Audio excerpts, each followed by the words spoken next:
Guys.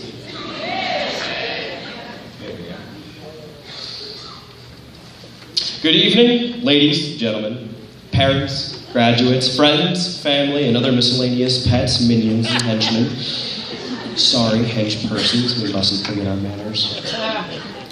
This is the 4th year running now that I have been asked to speak at high school graduation. And honestly, I can't really imagine why. As each year, my speeches have managed to be outlandish, if not wholly ridiculous. I think that the reason for my continuing presence on this stage after so many years is really because, must be my stunning good looks, or maybe my razor-sharp wit, but mostly I think it's because I'm the only person who'd say yes.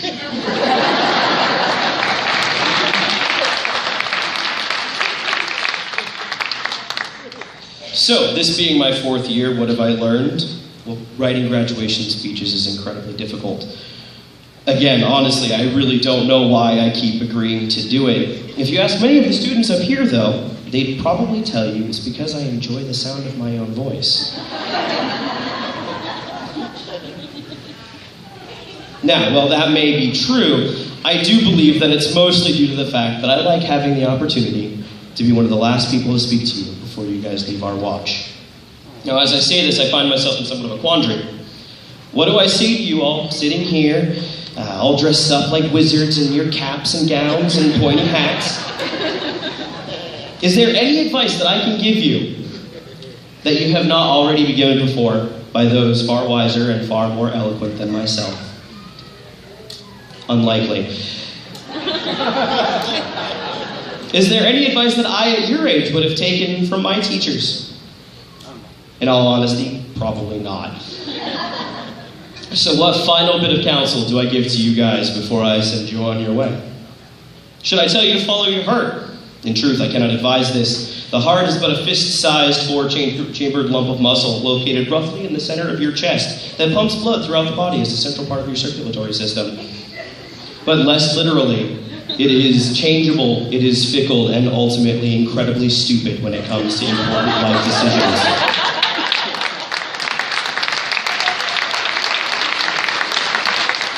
Well, if not that, then should I tell you to do what you love? Unfortunately, this advice edges on the southern side of realistic. If we all followed this advice, most of us would be making a decent living, sleeping until noon, eating cold pizza, and then watching Netflix till bedtime.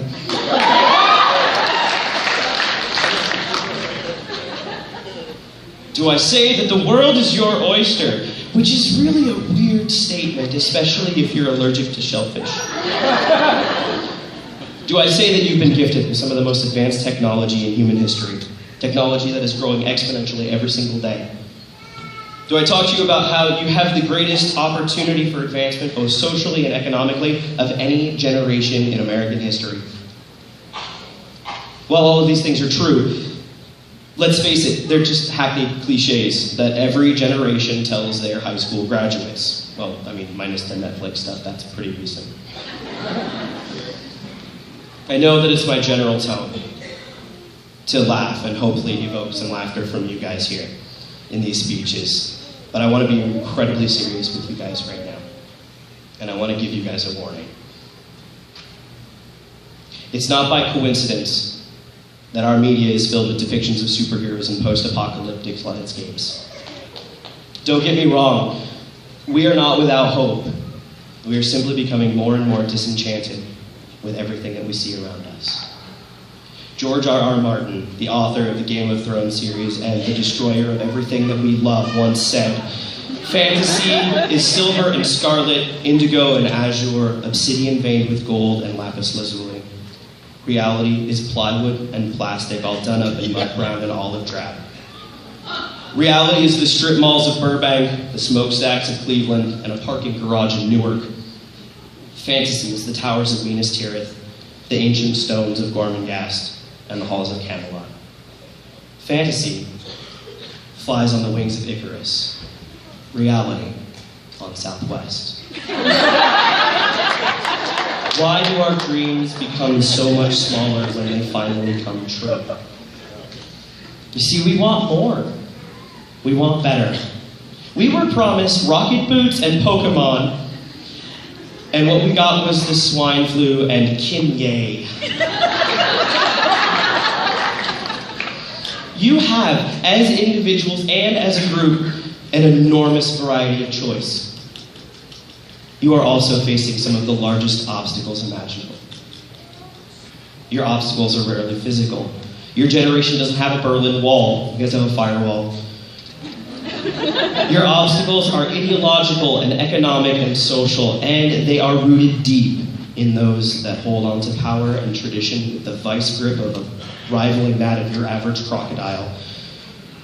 You have the option to be so many things, and you should. You should be and do the things that make you happy. But what you cannot be is a bystander. What you cannot do is nothing. Again, it's so easy to look around and see what's happening and react with apathy. To say that there's nothing that I can do or it's not my problem. Because apathy is so easy. But since when has taking the easy path ever been the best option? Now, people used to say that you need to work smarter and not harder. But they're wrong. Working smarter is good. We need smarter. But right now, in a time when student loans top $1 trillion and so many college graduates are unemployed or have jobs in a field outside their realm of study, maybe smart isn't all we need. To paraphrase the modern philosopher Mike Rowe from the Discovery Channel's Dirty Jobs TV show, the phrase, work smarter, not harder, is a joke. What we need to do is work smarter and harder.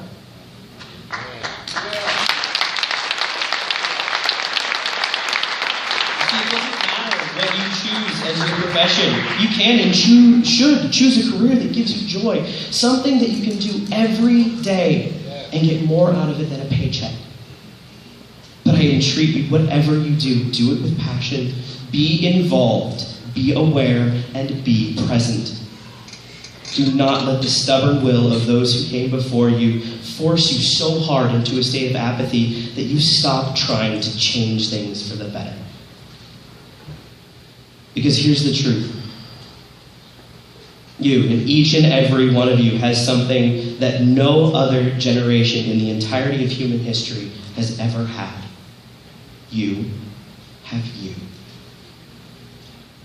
On this day, the beginning of some new chapter in your story, you should leave this building with purpose. You see, we're all the protagonist of our own story.